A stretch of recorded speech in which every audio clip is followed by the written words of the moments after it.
ও মা, ঢাকা! কত বড় রোড, কত বড় বিল্ডিং, কত বড় পার্ক, কত বড় সিমেন্টের দেওয়াল, কত সুন্দর গাছ।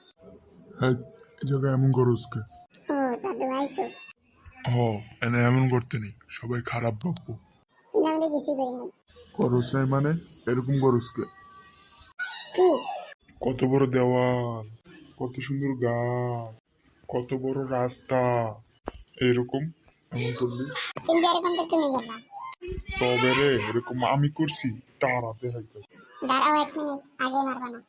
তুমি না কইছিলা ঢাকা এলে আর মারবা না? কিন্তু আমি কইছিলাম মারুম না, কিন্তু এরকম খারাপ আচরণ করলে মারুম। বুড়ার ঘরে বুড়া, তুই কইছিলা মানে মারবি না, তোমার মারবি। দাঁড়া দাঁড়া, তোর পাইলে আসতে। না, দাঁড়াবো না। এই 1 মিনিট। তোমার ঘরে কইতাছি, তাড়াতাড়ি এটা টিকটক থেকে দেখলে ফলো করে দাও, ইউটিউব দেখলে সাবস্ক্রাইব করে দাও। সাবস্ক্রাইব করে দিও, আমি যাই, তাহলে বুড়া মারবো। বুইরা গুলি আবার জানোস না, আমার বয়স মাত্র 17 এখন।